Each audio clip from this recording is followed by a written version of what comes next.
What's up, sports bettors? As a sharp bettor, we're always hunting for value, right? It's kind of like being a day trader or an investor. You never know when there's going to be great betting opportunities, so you have to follow the market, ruthlessly search for value.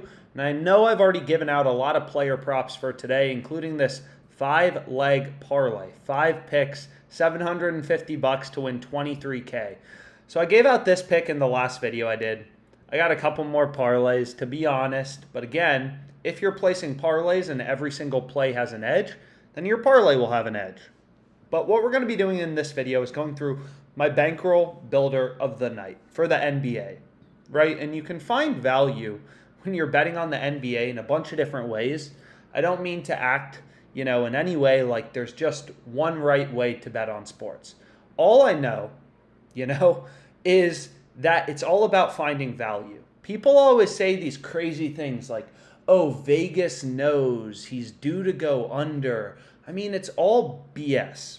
You're finding data, you're using data to find value, find enough value to beat the VIG, beat the juice, and have a positive profit margin. That's your goal. And you can do that in a lot of ways, right? Some people like to use the OddsJam screen, which just for one specific market will kind of show you all the line movements. So here we have live player props, and you can kind of manually search and hunt for value. So an example of how I personally use this OddsJam screen is I go to NFL player props, oftentimes early in the week, and you can find some pretty big discrepancies, right? So if I go here, and then I go to player passing yards, so let's pull up that. I can just search that very briefly. What you're going to see, I also have this $1,600 tennis bet, which I guess I should have mentioned. But anyways, let's go back here. But what I like to do with this OddsJam screen, and what you can see right here, is you can see there's oftentimes early in the week, especially early in the week when markets are less efficient, there are some big gaps between the sports books, right? Like here, Dak, his passing yards line is 249.5 on Prize Picks. On Underdog, it's 261.5. It's crazy, right? That's a pretty big difference, and you can continue to scroll through the market. Here we have Tua, not that much of a difference, but you can kind of scroll from book to book. And what I like to do is just look for big discrepancies. So Davis Mills, right? I actually bet him previously. As I mentioned, I went through this play. I have him right here, under 222.5 passing yards. They already came down to 207.5, right? So they already came down 15 yards on Underdog Fantasy. So it's all about finding value in any way you can. It's not just one solution. But one tool I use a lot, like where I found this tennis play, is the positive EV betting tool. So all this tool does is it's pretty simple, is it pulls all the odds from sports books. If we just look at Caesars, for example, if we just look at one sports book in one game, it's like the amount of crap you can bet on. Cavs plus 6.5, plus 8.5, minus 8.5. Like you can bet on practically anything on these sports books, which is pretty crazy. Same with totals, right? You can bet on all these alternates and stuff like that. So it's pretty fascinating. But what OddsJam does, right, is it just pulls all the data and shows you where the value is. So here, we can get into the math, but we have tons of videos that break down how to calculate your profit margin. So typically I just filter for the main sports books I use with the highest betting limits I can get. As a sharp bettor, some sports books have smaller betting limits. So even though their lines are better and you can find some value in positive EV wagers, you can't bet as much, right? It's why I don't bet on sports full time. I would if I could. But here we have 5.95% profit margin on Brandon Nakashima minus 4.5 game spread. Same concepts that apply to betting on the NBA apply to tennis betting. Find value, hunt for value, rinse and repeat. Find plays with an edge, enough to beat the VIG, rinse and repeat.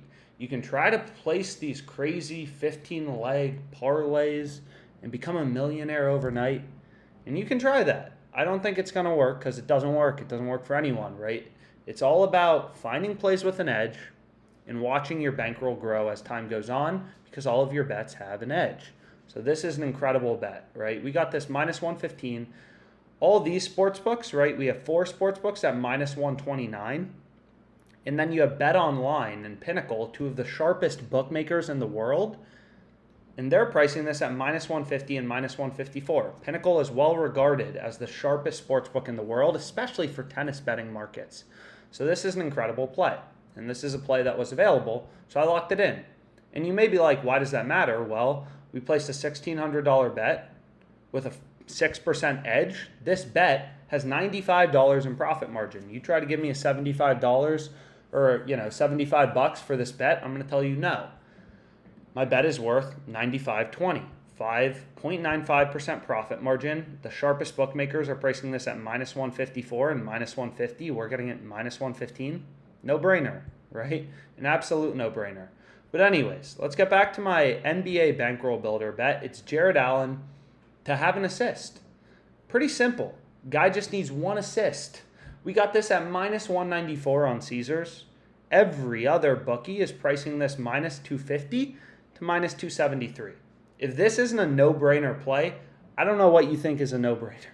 Is a no-brainer play, right? This is just absolutely incredible value and just a play we got to be on. So is the profit margin slightly lower than our last bet? Yeah. But in some ways, this bet is maybe you like it more. And the reason you'd like it more is here, there's some discrepancy still in the market. Unibet, WinBet, like these sportsbooks have Brandon Nakashima minus 4.5 at minus 129. So there's some bigger discrepancies because tennis betting markets are less efficient. Right? So there are oftentimes some pretty big discrepancies between bookmakers like there are here. Whereas this bet on Jared Allen, it's like, you have 1, 2, 3, 4, 5, 6. Like all these sports books just tell us the exact same thing. The odds jam line is obviously just the Pinnacle line. They all tell us just like, hey, these, this should be minus 250 or worse. So with the VIG removed, maybe like minus 205. We're getting minus 194. It's a no-brainer. Clearly, Caesars is giving you odds that are too good to be true. I hit it. Lock it in. Let's make money.